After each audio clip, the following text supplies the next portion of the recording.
Hello everyone, welcome back to insta classes. आज के session में हम लोग डिस्कस करेंगे एनवायरनमेंट इंजीनियरिंग की कुछ और प्रॉब्लम। तो स्टार्ट करते हैं पहले क्वेश्चन से।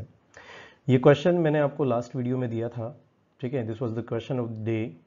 अ rectangular clarifier of 30 metre long and 5 metre wide and 4.5 metre deep is provided with the detention time of 2 hours. If the weir length is 80 metre then the weir loading rate will be. ठीक है, तो wear loading rate का मैंने आपको concept भी बताया था कि अगर मान लेते हैं कि ये आपका सेडिमेंटेशन टैंक है और इस सेडिमेंटेशन टैंक में अगर लिक्विड मान लेते हैं इस डायरेक्शन से यदि आ रहा है, ठीक है, this is the inlet direction, तो ये वाली जो आपकी लेंथ होती है इस डायरेक्शन में, ठीक है, इसके जो अक्रॉस जो आपको ये लेंथ नजर आती है ये वियर की लेंथ कहलाती है। सेडिमेंटेशन टैंक की तो विड्थ है और वियर की क्या है, ये लेंथ है, ठीक है। This will be called the length of the wear. तो क्वेश्चन में आपको जो डेटा इंपॉर्टेंट रहने वाला है वो 80 मीटर रहने वाला है, ठीक है।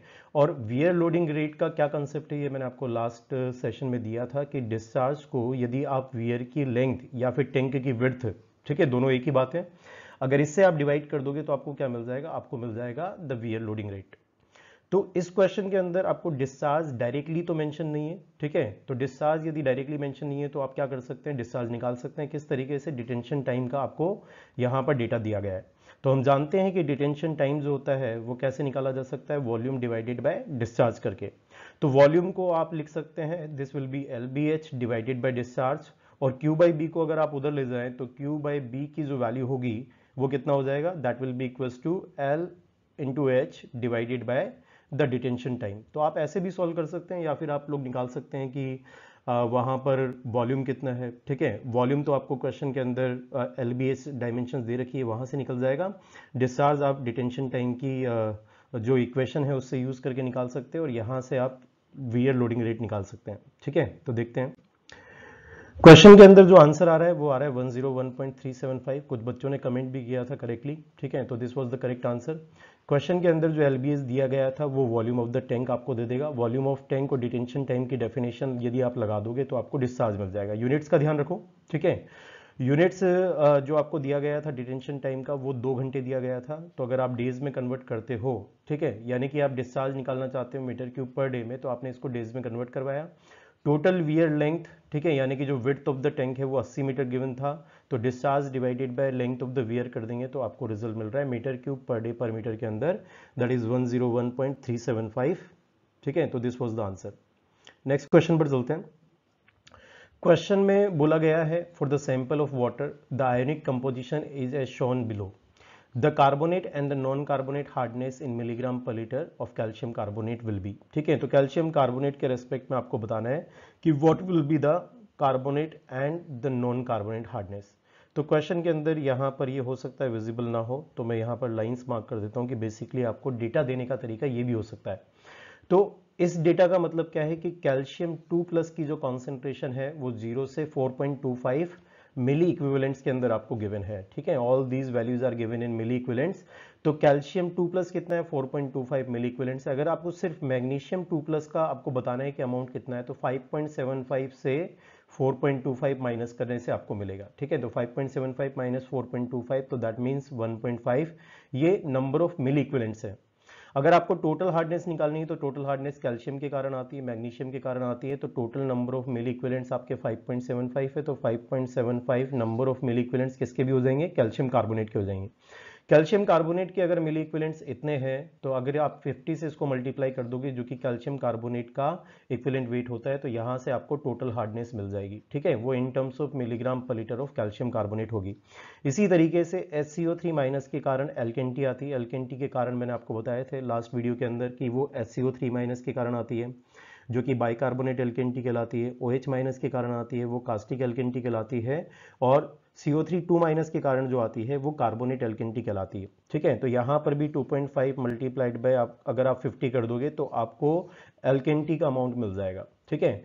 तो एल्केनिटी और टोटल हार्डनेस जब मिल जाती है तो कार्बोनेट हार्डनेस और नॉन कार्बोनेट हार्डनेस कैसे निकालते हैं मैं पिछले वीडियोस में आपको बता चुका हूं, ठीक है। तो स्टार्ट करते हैं, स्टेप्स देखते हैं।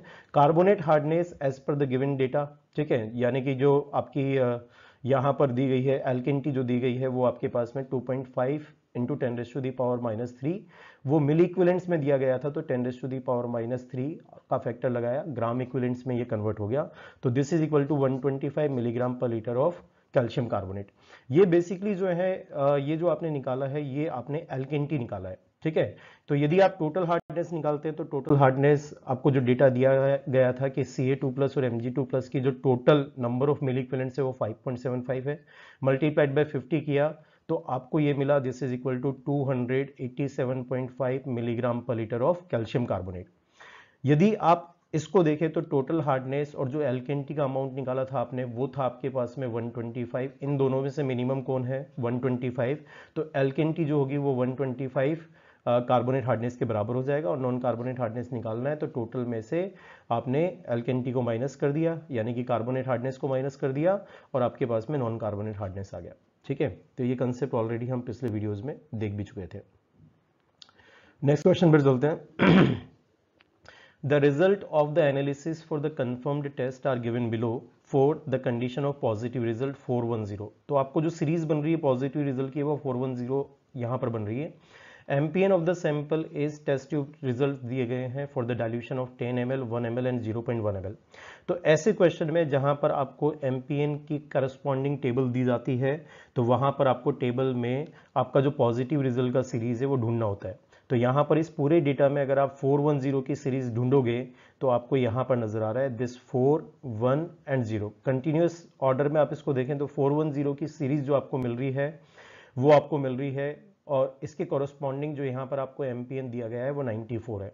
लेकिन ध्यान देने वाली बात क्या है कि जो 4 के कॉरस्पॉन्डिंग यानी कि जो फर्स्ट नंबर है उसके कॉरस्पॉन्डिंग जो आपको सैंपल मिल रहा है वो 0.01 डाइल्यूशन वाला है, ठीक है। ओरिजिनल सैंपल जहां से आप स्टार्ट करते हैं जो MPN टेबल आपको दी जाती है स्टैंडर्ड टेबल, ये 10 ml सॉल्यूशन वाली होती है, यानी कि इसका जो फर्स्ट सैंपल होता है वो 10 ml सॉल्यूशन वाला होता है। तो 10 ml का ना लेकर के आपने 0.01 ml का लिया है ना, यानी कि डाइल्यूट किया है। इस सैंपल में अगर बैक्टीरियल कॉन्सेंट्रेशन 94 है जो कि डाइल्यूशन के बाद आपको मिला है तो डेफिनेटली ओरिजिनल सैंपल में वो काफी ज्यादा होगी। तो ओरिजिनल सैंपल यदि आप लेते 0.01 का ना लेकर के 10 ml का लेते तो ये बेसिकली 1000 टाइम्स यहां पर डाइल्यूट हुआ है। तो 1000 टाइम्स डाइल्यूट होने के बावजूद अगर बैक्टीरियल कॉन्सेंट्रेशन 94 मिल रही है तो ओरिजिनल सैंपल में बैक्टीरियल कॉन्सेंट्रेशन अगर आपको निकालनी है तो इस 1000 के फैक्टर से आपको मल्टीप्लाई करना पड़ेगा। आंसर जो आपका इस क्वेश्चन का आने वाला है वो 94,000 आने वाला है, ठीक है। देखते हैं जरा क्वेश्चन में। सबसे पहले 410 जो सीरीज दी गई थी उस सीरीज के कॉरस्पॉन्डिंग आपने सर्च किया, सेकंड सैंपल में आपको ये चीज मिली और आपको जो सॉल्यूशंस मिले वो इस डाइल्यूशन वाले मिले, ठीक है। और बात क्या थी यहाँ पे कि 0.01, ठीक है, आपने यहाँ पर डाइल्यूशन वाला सैंपल आपने स्टार्टिंग के अंदर लिया था क्योंकि बैक्टीरियल कॉन्सेंट्रेशन काफ़ी ज़्यादा हाई थी। इसके कॉरस्पॉन्डिंग जो नंबर मिला वो तो आपका 94 था, ठीक है। और यदि आप इसको यदि ओरिजिनल सैंपल को लेते हैं यानी कि 10 ml सैंपल के साथ शुरुआत करते तो 1000 गुना आपने यहाँ पर डाइल्यूशन किया हुआ है, इस वजह से फैक्टर 1000 का लगेगा। और total bacterial concentration in the original sample अगर आप बोले पर 100 ml के अंदर वो 94,000 निकल करके आ रही है, ठीक है।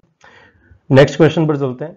अ 400 ml sample of water has the initial pH 10, 20 ml of 0.02 and H2SO4 is required to titrate the sample to pH 4.5 and 9 ml of 0.02 and H2SO4 is required to titrate the sample to 8.3। The concentration of OH minus, CO3 minus और HCO3 minus आपको बतानी है। देखो ये question एल्केनिटी का वो question है जिसके अंदर आपको इंडिविजुअल कॉन्सेंट्रेशन पर फोकस किया जाता है। अगर एल्केनिटी यदि आपसे टोटल पूछी जाती तो आप जानते हो कि एल्केनिटी के लिए आप OH माइनस, CO3 माइनस और HCO3 माइनस का जो टोटल नंबर ऑफ इक्विवेलेंट्स निकल करके आते हैं इन टर्म्स ऑफ कैल्शियम कार्बोनेट उसको 50 से मल्टीप्लाई कर देते हैं तो आपको रिजल्ट मिल जाता है। लेकिन यहाँ आपको पार्ट बाय पार्ट बतानी है, तो इसका कंसेप्ट मैं आपको बता देता हूँ। पहले इसका कंसेप्ट ये है कि जब एल्केनिटी कन्वर्ट होने वाली होती है यानी कि OH माइनस यदि अवेलेबल है तो वो H प्लस को न्यूट्रलाइज करता है, ठीक है, और क्या बना देता है, जैसे वाटर बना देता है। तो ये जो आपकी प्रोसेस है ये आपकी खत्म हो जाती है 8.3 pH पर, ठीक है। सिमिलरली जो आपकी प्रोसेस यानी कि CO3 माइनस जो कार्बोनेट है अगर उसको कंप्लीटली न्यूट्रलाइज होना है यानी कि H2CO3 बनाना है तो 2H प्लस की जरूरत पड़ेगी, लेकिन वो कंप्लीटली न्यूट्रलाइज तो नहीं हो पाता, ठीक है। Up to the pH of 8.3 जो कार्बोनेट है वो हाफ न्यूट्रलाइज हो जाएगा। इसका मतलब वो अपने आप को एक H प्लस लेकर के HCO3 माइनस को अंदर कन्वर्ट करा चुका होगा, ठीक है। तो pH अप टू 8.3 जो एल्केनिटी यहाँ पर आपकी न्यूट्रलाइज होती है वो एक तो OH माइनस वाली कंप्लीटली हो जाती है और CO3 2 माइनस को 2 मोल्स ऑफ H प्लस की रिक्वायरमेंट थी H2CO3 में बदलने के लिए, लेकिन ये हाफ न्यूट्रलाइज हो जाएगा और HCO3 माइनस बना देगा। तो ये वाली जो आपकी एल्केनिटी है half of the carbonate alkalinity and hydroxyl alkalinity जो है वो कंप्लीटली न्यूट्रलाइज हो जाएगी pH 8.3 पर। ठीक है। और जो नेक्स्ट आपका जो ये रिक्वायरमेंट है यानी कि H प्लस से जो न्यूट्रलाइज होगा, अब सॉल्यूशन के अंदर सिर्फ इसकी डिमांड बची है क्योंकि CO3 2 माइनस भी कन्वर्ट हो चुका था इसके अंदर, और ऑलरेडी जो सॉल्यूशन में HCO3 माइनस था वो न्यूट्रलाइज होगा और H2CO3 बनाएगा और ये प्रोसेस कंप्लीट होगी 4.5 pH पर। ठीक है। तो आई होप कि आपको ये कंसेप्ट समझ में आया होगा। इसमें अगर बात करें दो तरीके की एल्केनिटी आप यहाँ पर डिफाइन करते हैं, एक तो होता है पी एल्केनिटी। तो P alkalinity is the alkalinity of the water that is checked at the pH 8.3. It uses a phenolphthalein indicator, इसी वजह से नाम यहाँ पर P यूज किया गया है, P alkalinity कहलाता है, and represents the alkalinity due to the hydroxides ion plus half of the alkalinity due to the carbonates. ठीक है। तो half of the alkalinity carbonates और जो हाइड्रोक्सिल आयन है उनके कारण जो एल्केनिटी आती है वो यहाँ पर पी एल्केनिटी कहलाती है। और एम एल्केनिटी किसको कहेंगे? It is a measure of the alkalinity of the water to pH 4.5 and it uses the methyl orange that is a indicator which is use in the process. Phenolphthalein जो होता है वो red है phenolphthalein red is a basic indicator. इसकी pH range जो होती है वो मोर देन 7 पर ये वर्क करता है। इसका मतलब ये है कि 8.6 से नीचे डिफरेंट कलर होगा, 10.3 से ऊपर डिफरेंट कलर होगा। तो 8.3 की अगर बात करें, 8.6 की बात करें तो ये कलरलेस से यानी कि एसिडिक मीडियम में, यानी कि जो लोअर रेंज वाली जो वैल्यू है 8.6 से नीचे वहां तो ये कलरलेस होता है, और 10.3 से ऊपर ये कैसा हो जाता है? रेड या पिंक कलर हो जाता है, यानी कि बेसिक मीडियम में इसका कलर चेंज होकर के रेड और पिंक हो जाता है। वैसे ये जो रेंज है ये पूरी की पूरी बेसिक मीडियम में है। एसिडिक कहने का मतलब ये है कि अगर ये नीचे भी जाता है, 7 से नीचे भी जाता है तो भी कलरलेस ही रहेगा। ठीक है। तो एसिडिक मीडियम में आप बोल सकते हो कि इसका जो कलर है वो नहीं है, यानी कि कलरलेस है। और जो बेसिक मीडियम है यानी कि 10.3 से ज़्यादा pH है तो उस समय इसका कलर कैसा होगा? रेड या पिंक कलर होगा। इसी तरीके से मिथाइल ऑरेंज एक pH इंडिकेटर है that is red in the acidic medium and yellow in the alkali medium. More specifically if you से methyl orange is red in the solution that have the pH that's lower than 3.1, तो 3.1 से नीचे की pH है that will be red, and yellow in the solution that is having the pH more than 4.4। तो ये दोनों range आपको यहाँ पर दिख रही है, ये एसिडिक मीडियम वाली है, इस वजह से मिथाइल ऑरेंज को एक एसिडिक इंडिकेटर भी कहते हैं। ठीक है। तो यहाँ पर मैंने आपको कंप्लीट जो कंसेप्ट बताया उसी से इसको सॉल्व करते हैं। क्वेश्चन के अंदर आपको जानकारी दे रखी थी कि 1 ml, ये ऑलरेडी हमने पिछली क्लासेस के अंदर देखा हुआ है कि 1 ml 0.02 NH2SO4 का जब यूज करते हो तो 1 मिलीग्राम ऑफ एल्केनिटी की ये इक्विवेलेंट होता है। ठीक है। और यहाँ क्वेश्चन में 20 ml का यूज हुआ है कॉरस्पॉन्डिंग टू वो 4.5 वाली pH है ना, तो 20 ml आपका कंप्लीट यहाँ पर है। तो 20 ml अगर यूज होगा तो 20 मिलीग्राम एल्केनिटी के बराबर होगा इन टर्म्स ऑफ कैल्शियम कार्बोनेट। ये आपने ट्रीट किया था कितने पानी को? 400 ml सैंपल को। तो 400 ml सैंपल के लिए जो एल्केनिटी है वो 20 मिलीग्राम है। यदि आप पर लीटर में निकालना चाहते हो तो ये 50 मिलीग्राम पर लीटर आ जाएगा। कॉन्सेंट्रेशन जो होगा वो 50 milligram per litre of calcium carbonate होगा। अब इसमें क्योंकि ये 4.5 पर pH चेक किया था आपने 4.5 pH पर, इस वजह से इसके अंदर सारी चीजें होंगी। OH माइनस होगा, इसके अंदर HCO3 माइनस होगा और इसके अंदर CO3 2 माइनस होगा। तो टोटल मिलाकर के इन तीनों की जो कॉन्सेंट्रेशन है वो कितनी निकल करके आ रही है? 50 मिलीग्राम पर लीटर निकल करके आ रही है। ठीक है। क्वेश्चन के अंदर आपको pH का डेटा गिवन था कि pH 10 है, तो यहां से आप POH निकाल सकते हैं कि POH 4 हो जाएगा, उससे आपको OH माइनस आयन कॉन्सेंट्रेशन मिल जाएगी।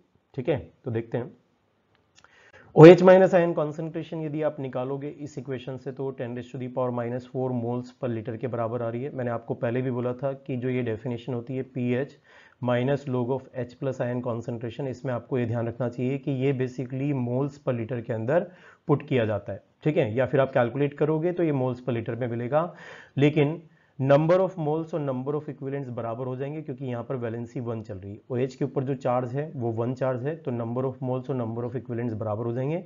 10⁻⁻⁴ इक्विवेलेंट के बराबर हो रहा है। ये जो नंबर ऑफ इक्विवेलेंट्स है यही आपके कैल्शियम कार्बोनेट के इक्विवेलेंट के भी बराबर हो जाएंगे। तो कैल्शियम कार्बोनेट का अगर आप इक्विवेलेंट वेट से इसको मल्टीप्लाई कर दोगे तो in terms of calcium carbonate OH minus पता लग गया, that is equal to 5 milligram per litre. तो आपका जो टोटल निकला था पिछले वाले केस के अंदर जब हमने निकाला था कि OH माइनस SCO3 माइनस और CO3 2 माइनस, इनको मिलाकर के टोटल मिला था 50 मिलीग्राम पर लीटर की यहाँ पर जो है अल्केनिटी है, जिसमें से OH माइनस पता लग गया कि ये 5 मिलीग्राम पर लीटर है। ठीक है, तो यहाँ पर आपके पास में जो डेटा दिया गया है OH माइनस और हाफ ऑफ CO3 2 माइनस, यानी कि जो P एल्केनिटी है वो आपको बताई गई है 8.3 pH पर, ये दोनों न्यूट्रलाइज हो जाते हैं कंप्लीटली, तो OH माइनस न्यूट्रलाइज हो जाता है और CO3 2 माइनस हाफ न्यूट्रलाइज हो जाता है। तो 9 ml ऑफ H2SO4 की जरूरत पड़ रही थी, 400 ml पानी था, तो इस वजह से जब आप इसको निकालोगे तो 22.5 मिलीग्राम पर लीटर मिलेगा। ठीक है, अब ये 22.5 में से OH माइनस जो कि 5 है, अगर इसको आप माइनस कर दोगे तो हाफ ऑफ CO3 2 माइनस, इसकी जो कॉन्सेंट्रेशन है वो 22.5 माइनस 5 से आ जाएगी। ठीक है, दैट इज इक्वल टू 17.5। तो हाफ का फैक्टर यदि उधर लगा दोगे तो CO3 2 माइनस आपका डबल हो जाएगा। ठीक है, that means 35 milligram per litre. अब ये वाली जो क्वांटिटी है ये 35 है, 35 प्लस 5, ठीक है, टोटल 40 हो गया। SCO3 minus 50 minus 40 10 milligram per litre हो जाएगा। ठीक है, तो इस तरीके से आप इंडिविजुअल कॉन्सेंट्रेशन निकाल सकते हैं। सिंपल सा कंसेप्ट था, कुछ फैक्ट आपको याद रखने होंगे, जैसे 8.3 pH के आसपास, ठीक है, half of the CO3 2 minus requirement fulfil हो जाती है और OH माइनस कंप्लीटली न्यूट्रलाइज हो जाता है। और pH 4.5 के आसपास अगर आप देखें तो वहां पर आपका कंप्लीटली न्यूट्रलाइज हो जाएगा OH minus, CO3 2 minus and SCO3 minus. ठीक है, आगे चलते हैं, नेक्स्ट कंसेप्ट लेते हैं।